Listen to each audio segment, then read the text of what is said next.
De acuerdo al resultado de las PASO, siempre decimos, ¿no?, que todas las cosas y todo aquello que sucede tiene un porqué. O sea, nada es por capricho ni porque sí nomás. Todo tiene un porqué.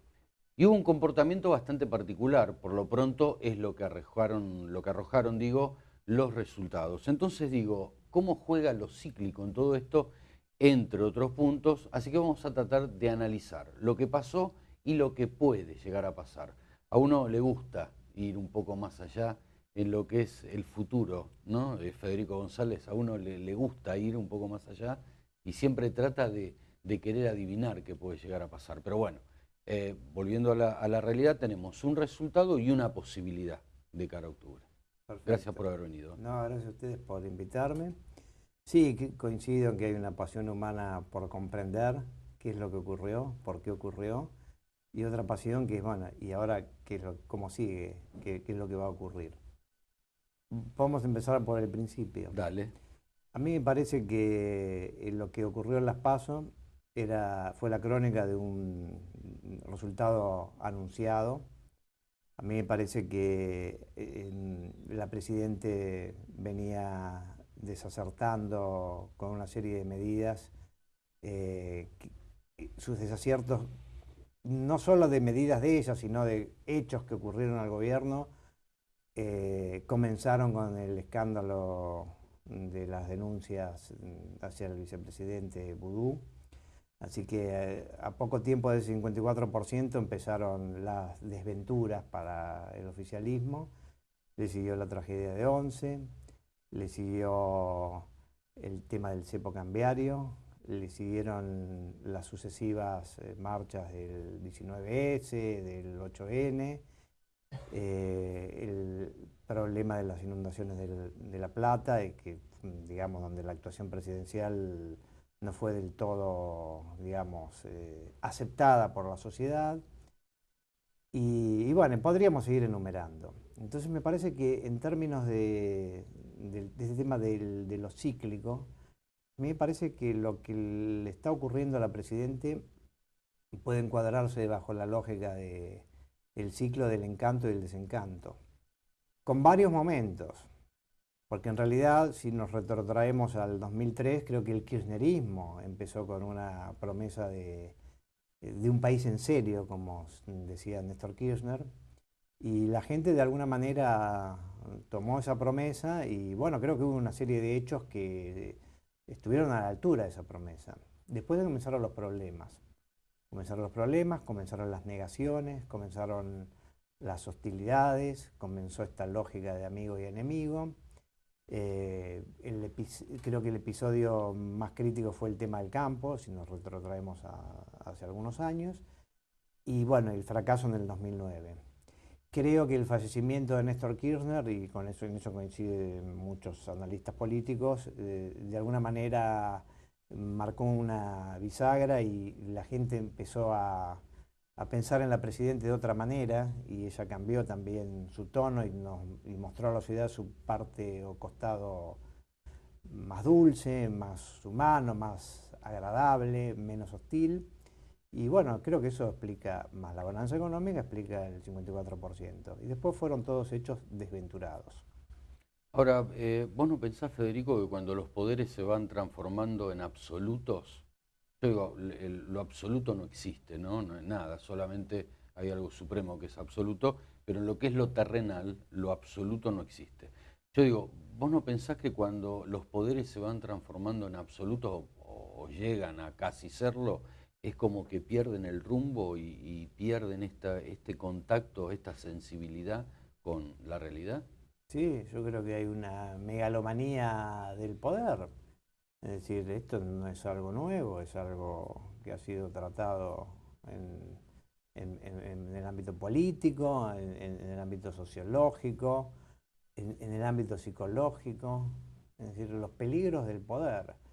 El poder omnímodo que, bueno, que hace perder el cable a tierra, el contacto con lo simple, que impide escuchar lo obvio, lo básico.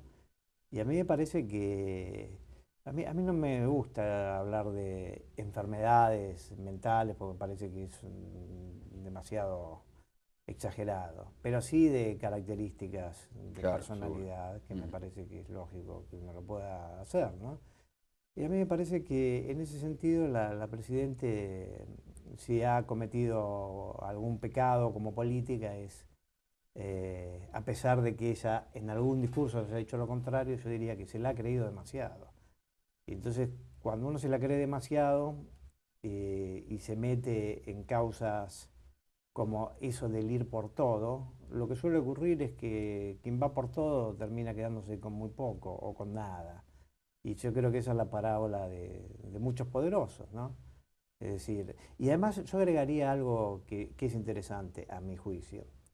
Y tiene que ver con lo siguiente, virtudes que se transforman en defectos de acuerdo al momento. A mí me parece que en un momento determinado del país, cierto modo de ser del kirchnerismo era una necesidad, porque necesitábamos recuperar autoridad presidencial, etcétera. Porque necesitábamos, porque veníamos de una crisis de fragilidad de la clase dirigente. Ahora, después, logrado cierto equilibrio, eso que es una virtud se transforma en un defecto. Y además creo que otro pecado de quien toma decisión, y en la vida en general, es pensar que los métodos que nos sirvieron para una situación nos van a servir siempre. Siempre, es verdad. Entonces me parece que eso es lo que explica en parte esta caída, digamos, o esta sensación de que hay una especie de momento de declinación, ¿no? Seguro. Federico, ¿por qué hay diferencia hubo gran diferencia entre lo que eran las encuestas y lo que fueron los resultados? Bueno, hay que ver de quién estamos hablando Alguna anduvo particularmente. cerca, ¿eh? Alguna anduvo Nosotros cerca. anduvimos bien, en realidad acertamos con una diferencia de 0,5, algo así, ¿no? Eh, pero de todas maneras yo quisiera también ser justo con algunos colegas que desde el punto de vista de la opinión pública han desacertado. ¿Quiénes? Bueno, los que hablaban de que podía haber un empate técnico. Claro, exactamente, a eso me Bueno, refería, ¿no? entonces acá me parece que esto no es que quiera hacer una defensa corporativa, ni mucho menos, y no quiero hablar de casos en particular, no hablo de la figura en general. Acá tenemos que tener en cuenta varias consideraciones en torno a las encuestas. En general, las encuestas de opinión pública en épocas de próximas a las elecciones suelen ser de 800 casos, a veces de 1000 casos. Entonces estamos hablando de un nivel de error de entre el 2,5 y 3, y más o menos 3. La diferencia fue de 5 puntos. Entonces me parece que los que hablaban, inclusive los que hablaban de empate técnico, había algunos que hablaban de empate técnico, pero tenían 2 puntos a favor de Sergio Massa. O sea, a mí me parece que no... O sea, a mí, desde mi desempeño personal, lo que sería más fácil es echar leña al fuego y vanagloriarme de, nosotros acertamos y ellos hablaban de empate técnico. No me parece que estuvo tan mal. No hay nadie que que hiciera una predicción de que iba a ganar Insaurralde y sin empate técnico. Y además que otra consideración importante que se suele soslayar es la siguiente, y tiene que ver con una cuestión estadística técnica. Se habla del nivel de error, no se habla del intervalo de confianza. Y el intervalo de confianza significa, cuando se dice al 95% de confianza, quiere decir que de cada 100 mediciones, si mi muestra fue extraída al azar, es probable que me equivoque, o digamos que el 95% de las veces, es decir, que acierte, dentro de ese margen de error. Ahora hay un 5% que me voy a ir de ese margen de error. Y yo pregunto, ¿cuántas encuestas hace un encuestador en el año? Hay algunos que hacen más de 100. Entonces, bueno, ahí me parece que hay que considerarlo. Pero bueno, sin entrar en el tecnicismo, creo que vamos a verlo de otra óptica. Supongamos que sí, que hay algunos que erraron en el cálculo y no vieron el fenómeno masa. ¿Por qué no lo vieron? Bueno, yo creo que ahí lo que suele ocurrir es algo que para mí tiene una explicación psicológica, y es lo siguiente. Cuando hay alguien que es muy poderoso o que ha sido muy poderoso, es muy difícil ver el momento de declinación. Es más, se tiende a pensar que lo que parece ser una declinación en realidad es una jugada estratégica y que ya van a ver, los resultados van a mostrar que estaba pergeñando algo que se escapaba a nuestra inteligencia. Y creo que ahora ocurre lo mismo. Es decir, hay muchos que piensan que el kirchnerismo siempre saca, digamos, un as de la galera y que sigilosamente está tramando alguna estrategia. Y en realidad, tal vez lo que está haciendo es, digamos, tratando de enderezar el rumbo ante un hecho que no estaba en sus cálculos y que parece ser que se va a ahondar. A eso iba. Federico, ¿cómo ves este panorama y jugando, haciendo futurismo un poquito, que nos gusta a todos, por lo pronto queremos ir más allá? ¿Cómo ves que puede ser el resultado? Bueno, teniendo un de Narváez que va cayendo cada vez más, teniendo, bueno, por una parte Insaurralde, por otra parte Massa. Y bueno, ¿cómo ves este escenario y cómo juegan los votos que van de un lado a otro, ¿no? Bueno, muy bien. Yo pienso que vamos a ordenar las predicciones en términos de lo probable. Primera cuestión en la que yo me jugaría más es en el orden. Me parece que en el orden va a ser primero Massa, segundo Insaurralde, tercero Stolbizer y Alfonsín, cuarto de Narváez. Segundo, magnitudes.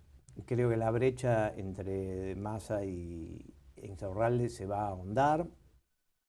A mí me parece que hoy el número que me suena como razonable son los 12 puntos. Eso obviamente puede bajar, puede subir. Me parece que baje o que suba depende menos de Sergio Massa que de los aciertos o desaciertos del gobierno. Hay veces que el gobierno es su peor enemigo o adversario, llamémoslo así. Veo la fórmula de Margarita Stolbizer y Ricardo Alfonsín subiendo, es decir, para nosotros está cerca de un 16%, y a Francisco de Narváez lo veo prácticamente implosionando. En términos de trasvase de votos, bueno, Sergio Massa hoy está, para nosotros está cerca de un 43%, recoge una parte muy importante de votantes de Narváez que optarían por Sergio Massa.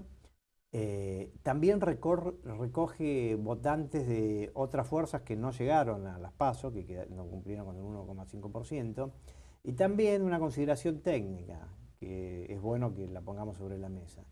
En las PASO, los votos en blanco se cuentan de una manera diferente a cómo se cuenta en una elección general. Entonces, para decirlo simplemente, en una elección general los porcentajes son sobre los votos, digamos, efectivos. Se descuentan los votos en blanco. Entonces eso hace que los números también estén un poco, parezca que son mayores. En realidad, si los hubiésemos descontado en las PASO, Sergio Massa en lugar de un 35 hubiese tenido un 37,9, una cosa así. Claro, porque se contabilizan distintos. Exacto. Es real. Bueno, queda el desafío planteado, Federico. Después de las elecciones, bueno, ya más o menos diste un panorama de acuerdo a los estudios que están haciendo ustedes, así que veremos, a ver si están cerca como lo estuvieron en las PASO también. Bueno, ojalá que sí. Les deseo, ¿no? Bueno, por supuesto, vamos a tratar de hacerlo a mejor. ustedes, no por el resultado, sino digo como empresa, como consultora, como desafío profesional, a eso me refiero. Trataremos de nosotros hacer la mejor aproximación y que, bueno, y que el votante elija lo mejor que puede elegir y que al país le vaya bien, más allá de cómo le va, de quién gane o quién pierda, ¿no? Seguramente, seguramente. Federico González, gracias nuevamente. Gracias a ustedes. Pausa.